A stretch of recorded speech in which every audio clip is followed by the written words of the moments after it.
Bismillahirrahmanirrahim. Assalamualaikum warahmatullahi wabarakatuh.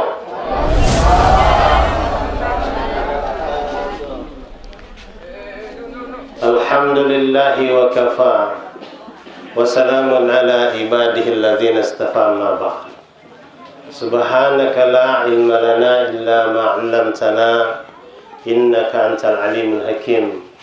Rabbi shrah li sadri wa yassir li amri wahlul 'uqdatam min lisani yafqahu qawli.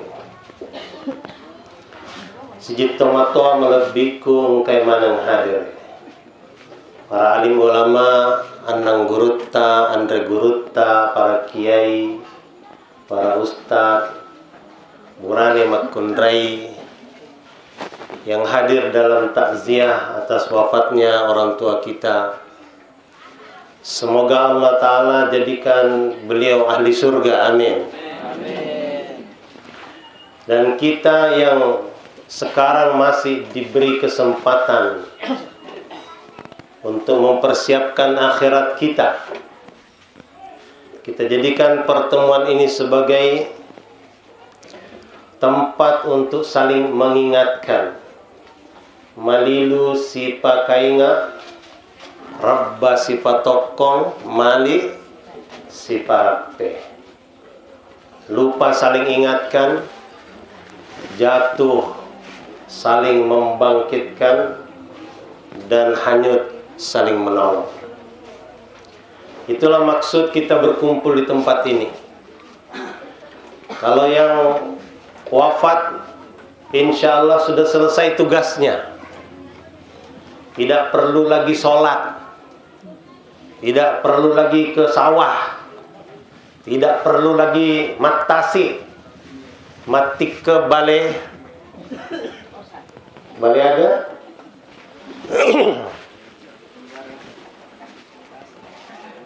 Tetapi kita yang masih ada kesempatan bernafas di permukaan bumi ini, kita harus saling ingatkan bahwa dunia ini bukan tempat tinggal, tapi tempat meninggal. Setiap hari umur kita bukan bertambah, tetapi berkurang. Sekarang ini nampak dunia nyata, akhirat cerita. Tapi tidak lama lagi akhirat akan nyata dan dunia tinggal cerita. Dan orang-orang yang sekarang berjalan di permukaan bumi, kalau dia taat kepada Allah Subhanahu wa ta'ala, matundru jamai parentana pun Allah ta'ala, niniri pape sangkana nabitta Muhammad sallallahu alaihi wasallam, maka nanti Allah akan balas dengan surga yang tidak ada ujung daripada kesenangannya. Di dunia ini kalau kita senang, tapi akan ada susahnya juga. Kita senang makan durian. Kalau makan satu mungkin masih enak. Makan dua mungkin mulai panas perutnya. Makan tiga mulai mual. Makan empat sudah muntah. Seenak-enaknya dunia ini ada susahnya. Tapi dalam surga, semakin dimakan makanan makin enak, makin lezat. Dan di surga nanti orang awet muda, muda selama-lamanya. Tidak ada lagi yang tua, tidak ada yang keriput, tidak ada yang bongkok. Sehat selama-lamanya, tidak ada yang sakit. Karena itu kita harus saling ingatkan, kita harus siapkan bekal akhirat kita. Satu hari Raja Baghdad, namanya Harun al-Rashid, dia berjalan tengah malam melakukan inspeksi kepada rakyat kerajaan Irak. Dia tinggalkan baju kerajaan, tinggalkan mahkota, memakai baju rakyat biasa. Berjalan tengah malam, menyusuri lorong-lorong kota Baghdad. Gelap, hanya cahaya bintang yang sedikit bersinar. Sunyi sepi, hanya sedikit suara binatang-binatang malam. Dia menyusuri ingin mengetahui keadaan rakyat. Begitulah pemimpin-pemimpin dahulu. Dia tidak membiarkan rakyatnya berjalan tanpa melakukan pengecekan tersendiri, pemeriksaan tersendiri. Maka dia menyusuri lorong demi lorong kota Baghdad. Tiba-tiba terdengar ada orang berbincang-bincang. Maka dia datang mendekat. Ni gak tahu kue, tengah ni bincang-bincang. Maka dia datang mendekat, mengucap salam, memperkenalkan diri sebagai musafir.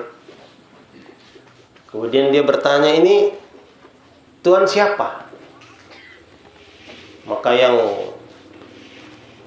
orang pertama mengatakan, saya Sandro Tajange. Kenapa namanya Sandro Tajange? Dengarkan baik-baik. Kalau ada orang berjumpa dengan saya di malam hari, maka kalau aku berjumpa lagi dengan dia pada siang hari, aku pasti mengenali dia. Sang raja manggut-manggut. Kemudian yang kedua, ini siapa?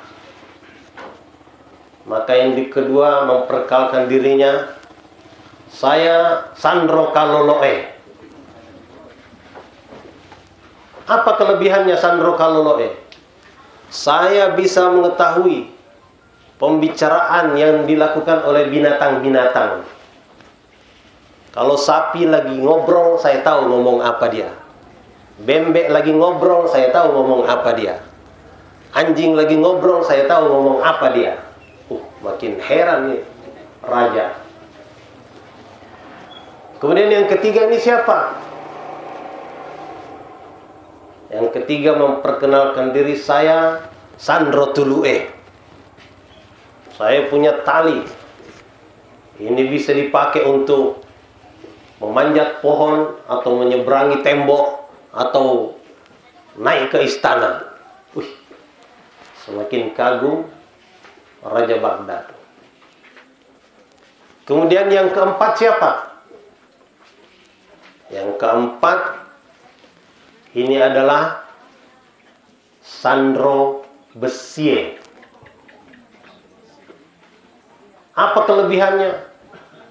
Saya bisa membuka gembok apa saja, rantai apa saja.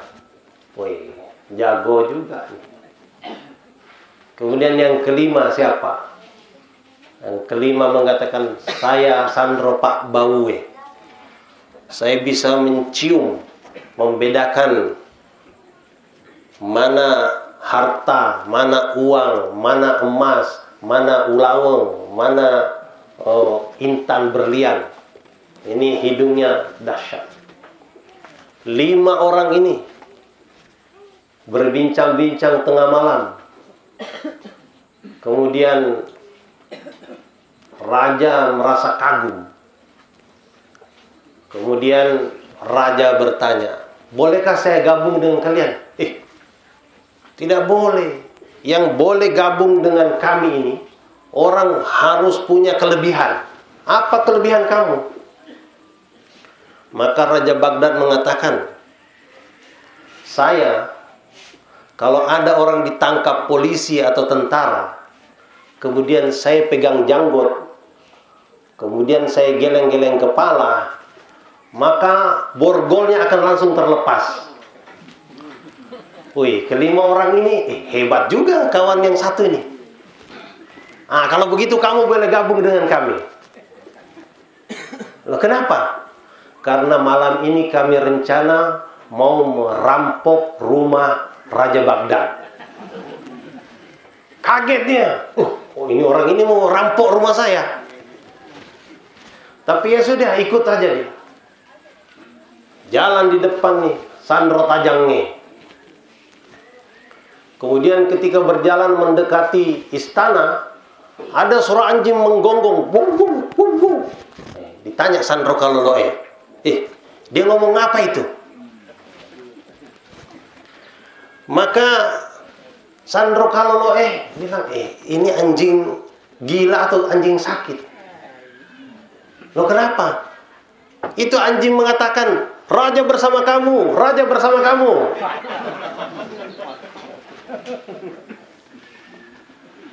Awe. Kata Sandro Tajangnya, itu anjing sakit atau anjing gila. Ayo kita terus.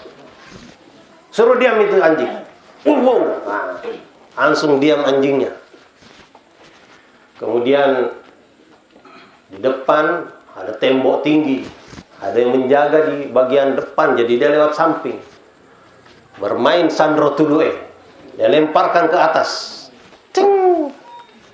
Nyangkut talinya. Kemudian berenam mereka masuk ke dalam istana.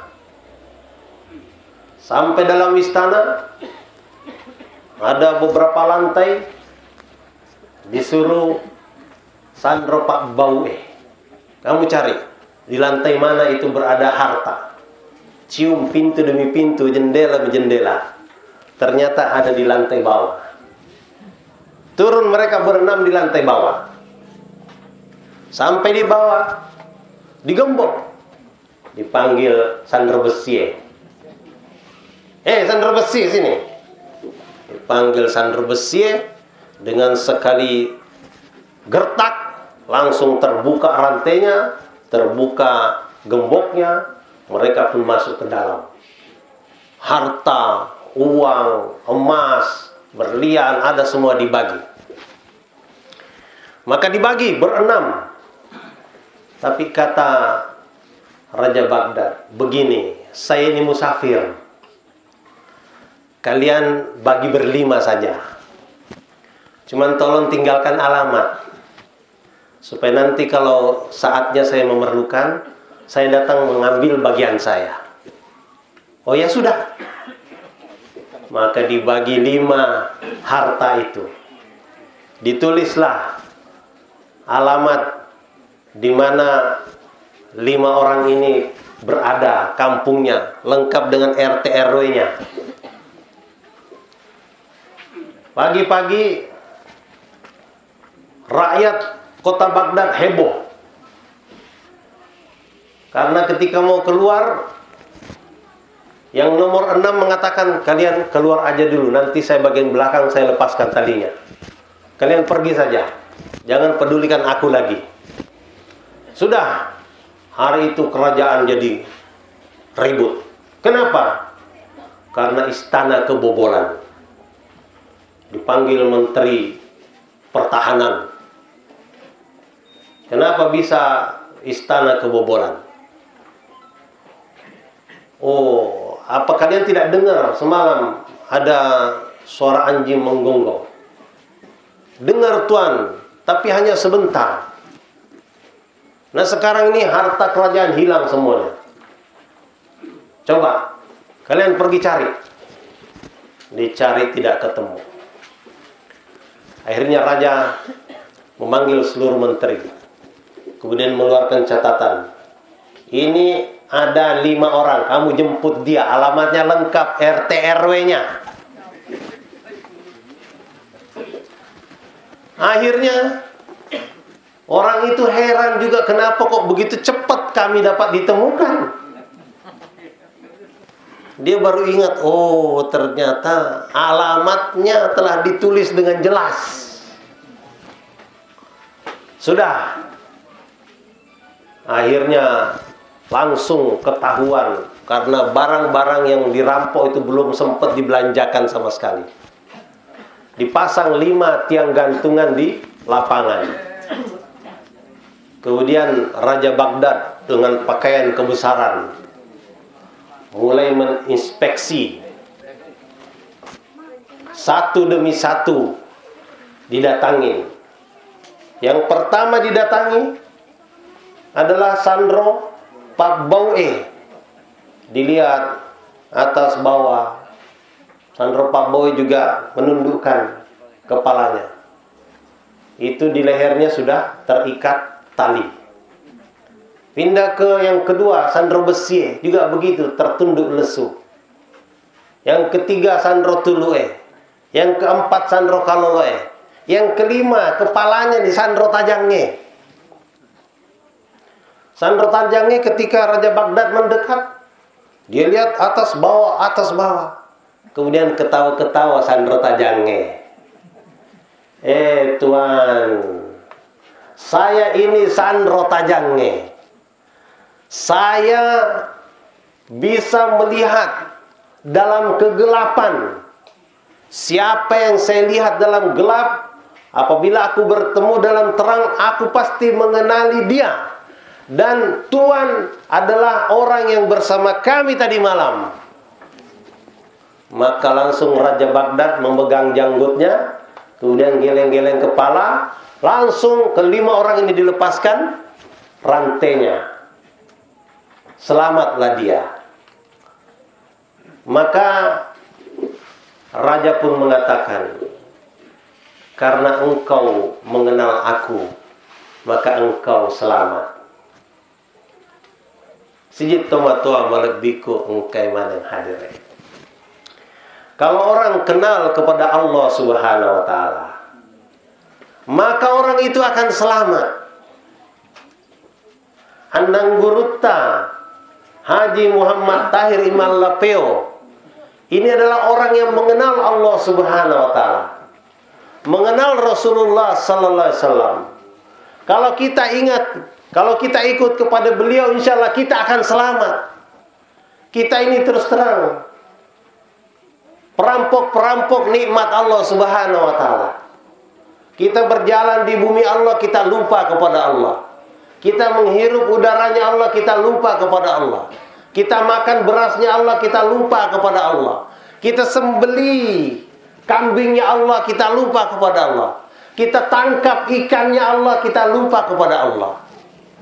Tetapi kalau kita membawa diri kita kepada amalan yang diajarkan oleh Imam Lapeo, maka insya Allah kita akan selamat. Kita akan dibela oleh Imam Lapeo. Kita akan dibela oleh Rasulullah sallallahu alaihi wasallam. Tetapi kita tidak boleh mempermainkan waktu yang singkat Allah berikan kepada kita. Setiap hari umur kita berkurang, maka kita harus siapkan bekal akhirat kita. Apa bekal akhirat kita? Sumpajang. Pada cengi sumpajangmu. Harta yang banyak, kebun yang luas, tidak bisa dibawa masuk kubur. Yang dibawa adalah iman amal kita. Sedekahmu, ini yang akan kau bawa masuk ke dalam kubur.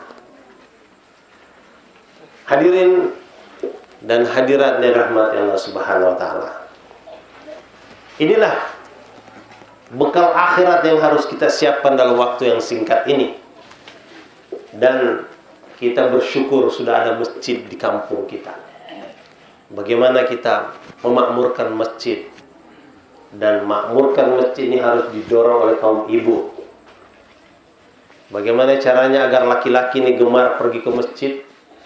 Maka insya Allah ibu-ibu kalau mendorong suaminya pergi ke masjid, itu akan menjadi masjid kita masjid yang makmur, dan Allah akan jadikan kampung kita kampung yang barokah. Bagaimana caranya? Kalau azan sudah berkumandang, Ada 4 pintu yang tidak boleh ibu buka. Pertama, pintu pagar. Jangan buka pintu pagar. Suami pulang naik motor, Pak, ke masjid sana. Azan sudah berkumandang. Berangkat ke masjid. Gembok. Jangan biarkan dia masuk. Ternyata dia punya kunci cadangan.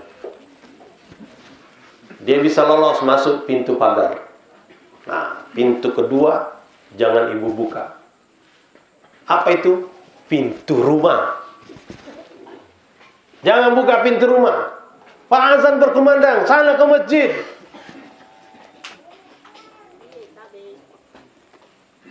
Ternyata dia juga bisa lolos. Nah, pintu yang ketiga jangan dibuka. Pintu kamar. Pak, azan berkumandang, ke masjid.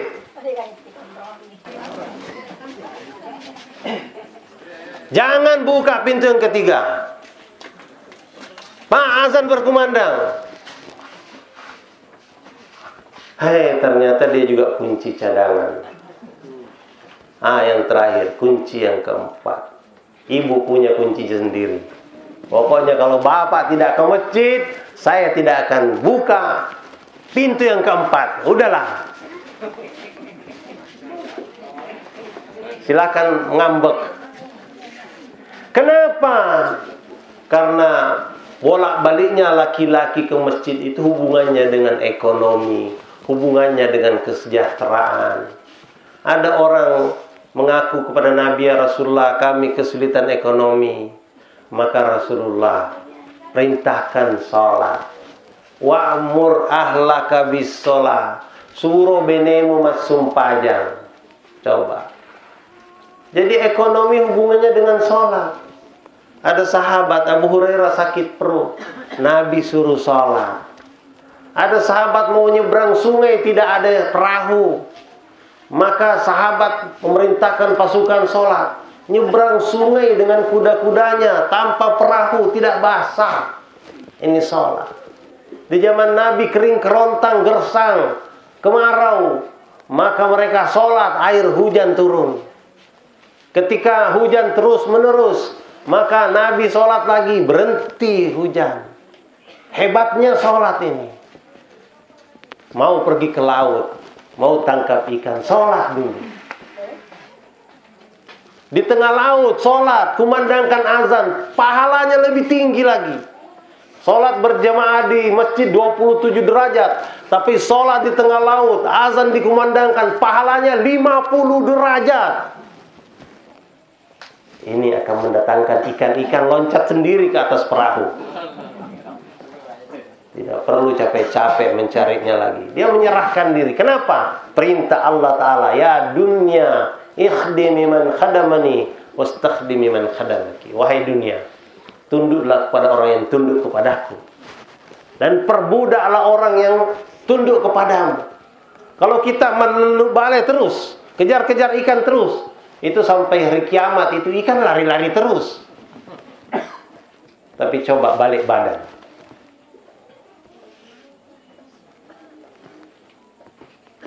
Minta kepada Allah. Maka Allah akan membuat ikan-ikan itu jinak. Saya sudah cerita di Irian, di Jayapura. Saya pergi ke satu tepi pantai. Di situ ada nelayan. Dia bercerita dulu di kampung ini, ketika maksiat belum ada, orang-orang taat kepada Allah, masjidnya makmur. Saya pasang jala di pinggir batu, di tepi laut, waktu malam hari. Paginya susah ngangkat ikan begitu besar-besar untuk dibawa ke pasar. Tapi hari ini ketika orang mulai meninggalkan sholat, masjid mulai kosong, orang-orang mulai maksiat, maka ikan-ikan mulai susah didapat. Ikan-ikan pergi ke tengah laut. Kami mengejarnya sampai hilang Gunung Jayawijaya, sampai masuk ke Papua Nugini, perairan Papua Nugini. Ikan itu masih susah didapatkan. Kenapa? Karena memang orang ini, kalau tidak taat kepada Allah Ta'ala, maka Allah akan jadikan alam semesta ini menjadi tidak taat kepada Dia. Tapi kalau orang taat kepada Allah, orang takut kepada Allah, Allah jadikan alam semesta itu tunduk kepada Dia. Nah, inilah bekal akhirat kita. Karena namanya kematian itu pasti. Orang kampanye jadi gubernur tidak pasti jadi gubernur, tapi pasti mati.